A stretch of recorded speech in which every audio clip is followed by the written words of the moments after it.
The morning the first load of hay came back to the yard unsold, it was a Tuesday in October of 2012, and the sky over the north pasture was the color of old tin, flat and low, with a wind coming down off the ridge that smelled like it meant to stay cold. I remember standing by the gate with my hands in my coat pockets, watching that flatbed idle, and I remember the driver leaning out his window and telling me nobody wanted it at the price, and if I wanted it moved, I'd have to eat the difference myself. Hay had tripled that year. The drought had come through the summer like a slow fire that never showed a flame, and by fall, a round bale that used to cost me $35 was going for $110, when you could find one at all. Men I'd known 30 years were selling off cows they'd bred for a decade because they couldn't afford to winter them, hauling good young stock to the sale barn at a loss just to stop the bleeding.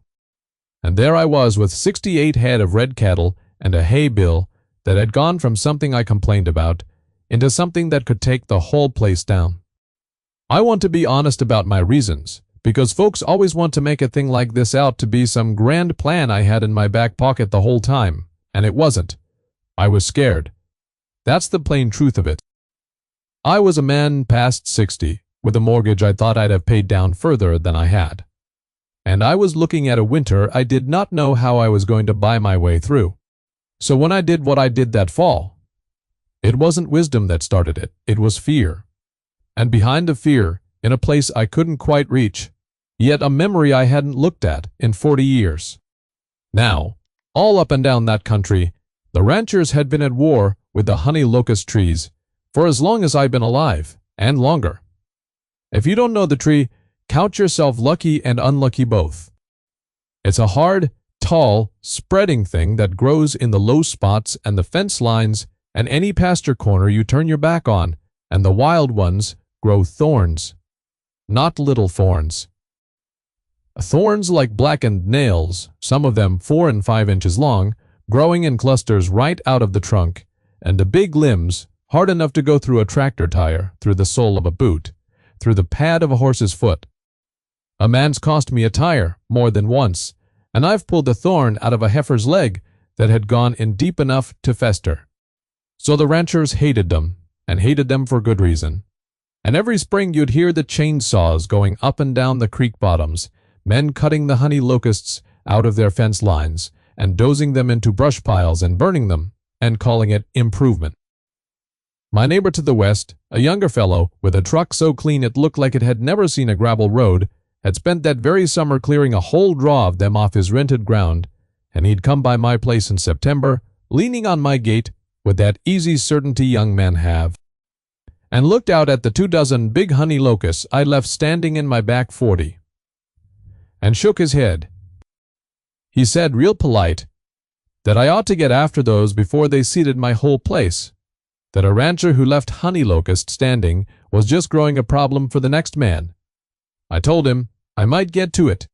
I didn't tell him I had no intention of ever cutting them, because I couldn't have told him why at that point. I only had the feeling. But those trees, the ones I'd left standing, weren't the wild thorny kind. That's the part the younger man didn't stop to notice, and the part I hadn't let myself think about in years. My grandfather had planted them. He'd set them out in a rough line along the back 40, sometime in the 1930s during the dust years, when this country nearly blew away for good, and he hadn't planted the wild ones. He'd planted a thornless strain, the kind old-timers used to call a honeyshuck or a sweet locust, and every one of his trees, all 24 of them, was smooth-barked and clean-limbed and dropped. Every single fall, a heavy crop of long, flat, brown pods. As a boy, I'd walked under them 1,000 times, and never thought a thing of it beyond that they were shade in July, and a mess in November. The pods lying in drifts under them, curling, dark, with a faint sweet smell to them if you cracked one open, sticky inside like the inside of a date. And I remembered, the way you remember something from the far edge of childhood, my grandfather, bending down and picking one up and handing it to me and telling me to bite it, and I did, and it was sweet, honestly sweet, like a rough candy. And he'd laughed and said the old folks called it that for a reason. But that was all I had, a sweet taste, and an old man laughing. 40 and some years gone. That October, with the hayman idling in my yard, and the whole country selling off cattle, I walked out to the back 40 just to be somewhere the phone couldn't reach me, and the ground under my grandfather's trees was covered. The pods lay ankle-deep in places. A whole crop of them dropped and drifting, and the wind had piled them against the fence line in long, dark ridges. I stood there a long while. I don't know exactly what I was thinking, except that I was a man with 68 hungry animals and a hay bill I couldn't pay, standing under 24 trees that were every fall of every year throwing several tons of something onto the ground and asking nothing for it. And I had been walking past it my whole life. And then a thing happened that I've thought about a great deal since. 3 of my heifers had gotten through a low spot in the fence, the way they will, and were out under the trees, and they weren't grazing the dead brown grass. They were eating the pods, heads down, working through that drift along the fence, taking them up 2 and 3 at a time. And there was a contentment in the way they were doing it, an easiness, that told me this wasn't a desperate thing. It was a good thing to them. They knew something. I stood there and watched 3 cows tell me, plain as anything, that the ground under those trees was food, and I had not been listening for 60 years. I put my hand on the rough bark of the nearest tree, and I'll tell you honestly, I said out loud to nobody, "Well, what did you know that I forgot?" And I didn't have the answer yet, but I knew where it was. It took me the better part of a week to remember the notebook, and when I did remember it, I sat at my kitchen table a good hour before I went to get it, because I wasn't sure I was ready to find out my grandfather had known all along, a thing I'd spent my life not knowing. That's a particular kind of shame, and I'll own it. But I went out to the old machine shed the next morning before it was fully light, and I dug through the crate on the workbench where I'd put his things after he passed, back when I was a young man myself and hadn't the sense to read them. And under a coffee can of square nails and a broken level, I found it. A composition book, the marbled cover, soft as cloth at the corners, the black and white of it gone gray, with dust and years. His hand was inside it, that careful, slanted penmanship they taught in the one-room schools, gone brown where the pencil had faded. And it was a farm ledger, mostly the kind every man of his generation kept. Rain amounts and calving dates, and what he paid for a bull in 1941. But threaded all through it, on the odd page, were his notes about the trees. I sat on an upturned bucket under the one bulb in that shed, and read my grandfather's mind about a thing I'd never asked him while he was alive to ask. He had planted them on purpose, and for exactly the reason I was standing in. Set out 24 sweet locust along back line, spring 34, he'd written. For the dry years, which will come again. For the dry years. The man had lived through the dust, and he had planted, deliberately, a thing that would feed his cattle when the grass failed and the hay ran out, and he had done it, knowing he might not live to need it, doing it for whoever came after. He'd written down what he'd learned feeding the pods, and it was specific. It was a working man's notes, not a poem. Cattle take to shucks readily. No training needed. Milk cows hold flesh on them through February. He'd figured the yield, tree by tree. In a year they bore heavy. Big trees dropped near 200 pounds each, small ones half. He'd noted that the sugar in them was real, that a beast would put on condition eating them the way it wouldn't, on poor hay, and that they stored, that you could rake them up dry and keep them in a bin all winter if you kept them out of the wet. Page after page of a man who had done the very thing I was afraid to try, and done it 40 years before I was scared enough to need it. And then, near the back, on a page, mostly about something else, there was the line that stopped me, the line he'd written, and then gone back and underlined hard, with a shorter second stroke under the first, the way you underline a thing you mean to come back to and settle. It said, "Pods best after hard frost, check, WHY. Sweeter. Something changes." And beside it, out in the margin, in a slightly different, older-looking pencil, as though he'd added it, years later, and never resolved it. One word with a question mark. Sugar. Check why. Sweeter. Something changes. Sugar. I sat with that a long time under the bulb, and I understood two things at once. The first was that my grandfather had noticed, over years of watching, that the pods that fell late after the first hard frost were better feed than the ones that dropped early, and he'd never quite worked out why. He'd left himself a note to figure it, and then he'd run out of years the way we all do. And the question had sat in that notebook, unanswered, for 4 decades, waiting. And the second thing I understood was that it was now the middle of October, and the first hard frost was maybe a week off, and I had 24 trees standing full of a question my grandfather had died before he could answer, and a herd of cattle that were going to be hungry all winter regardless. I put the notebook in my coat pocket, and I did not put it back in the crate. I carried it with me from that morning on. I'll tell you what a foolish comfort that was. A scared old man walking his fence lines with a dead man's grocery ledger in his pocket like it was scripture, but that's what it was to me. It was the only person I knew who'd already been where I was standing. The frost came the following Tuesday, which felt like more than chance to a man in the frame of mind I was in. I woke, and the world was white and stiff, the puddles in the lot skinned over with ice thick enough to hold a chicken, and the thermometer on the north wall of the barn read 19 degrees. And I did the thing I'd been circling all week. I took 2 5-gallon buckets out to the back 40 before the sun was full up, and I raked and gathered the pods that had dropped in the days before the frost, the early ones, and I filled 1 bucket with those. And then, over the next few days, as the frost worked on the trees and knocked more of them down, I gathered the after-frost pods and filled the other bucket, and I kept them separate, and I marked them, because I meant to do this the way a careful man does a thing, the way my grandfather had done it, 1 variable at a time. I took a handful from the before-frost bucket and cracked them open at the kitchen table and tasted the inside pulp, and it was sweet. Sure. A little sweet. And then I took a handful from the after-frost bucket and cracked those, and I want to be plain that I did not expect what I found, and I found it clear as day. They were sweeter. Noticeably. Not a little. Not something you'd argue about. The frost pods tasted like the difference between a green apple and a ripe one. Something had changed in them, the way the old man wrote. Something changes. Now, I am not a scientist, and I'll not pretend to you that I understood the chemistry of it standing at my sink.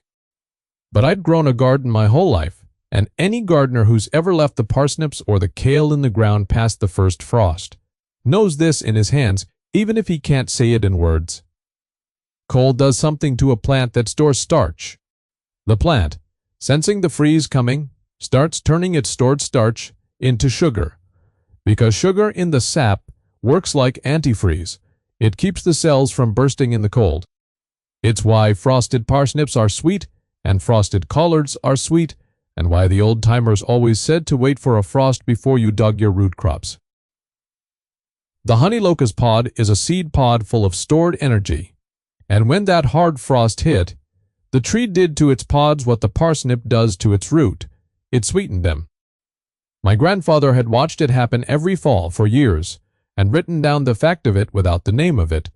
And 40 years later, his grandson stood at a kitchen sink, and finally answered the question he'd underlined. The sugar. That was the sugar. I sat back down at that table with a cracked pod in my hand, and I felt something I don't have a fine word for. It wasn't triumph. It was more like being spoken to. Like the old man had left the door open a crack, and I'd finally walked through it. But knowing a thing and doing a thing are 2 different animals, and I still had to prove it out in the only court that matters, which is a full winter and a real herd. So I set about it methodical. I fenced the cattle off the back, 40, all of them, so they couldn't get at the trees on their own and waste the crop, trampling it into the mud, and I raked and gathered instead. It was slow, cold, back-breaking work for a man my age, out there day after day, with a garden rake and a manure fork and a stock trailer I'd rigged to haul the pods up to the yard. My wife came out one gray afternoon and stood at the fence and watched me for a while. And she is a practical woman who has never once in 50 years been impressed by sentiment. And she asked me the one question that cut straight to the middle of it. She said, "How much are you actually going to get off those trees? Enough to matter, or just enough to feel better?" And I didn't have the number yet, and I told her so. And I told her I meant to find it, so I weighed. I picked out the biggest of the 24 trees. One of the trees my grandfather had set out in 34, and I gathered and raked every pod that came off it that fall.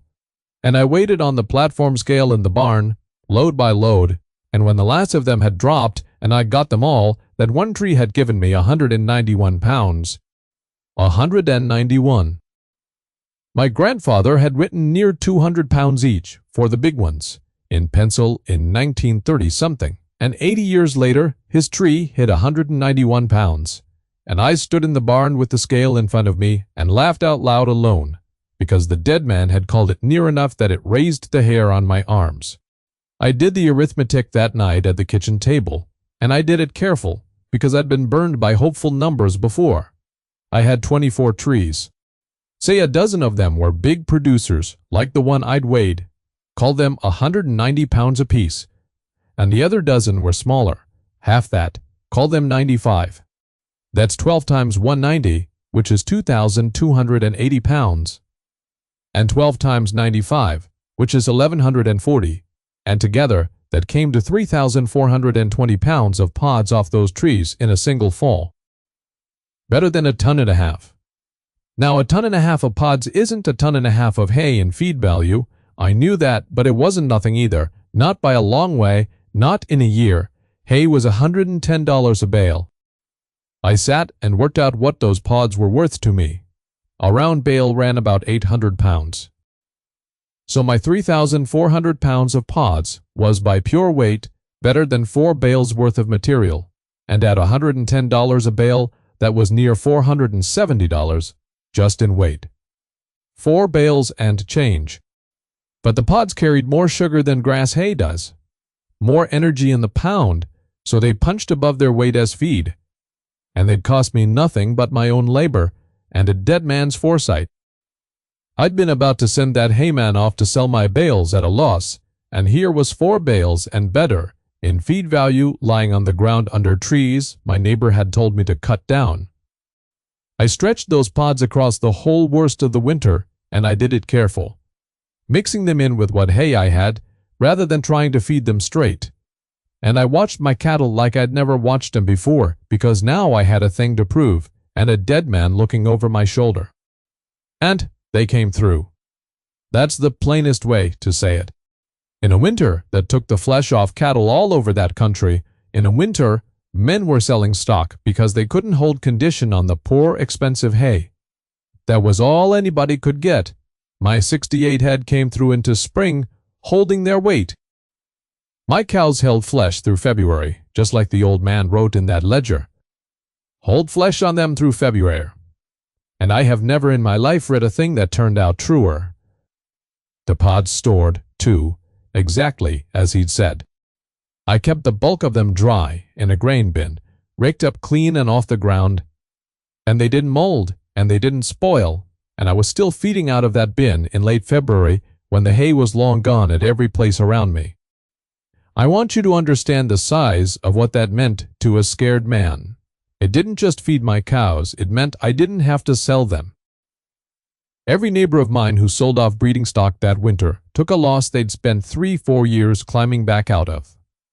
Selling good young cows at drought prices and having to buy back in when the market recovered, which markets always do at prices twice what they'd sold for.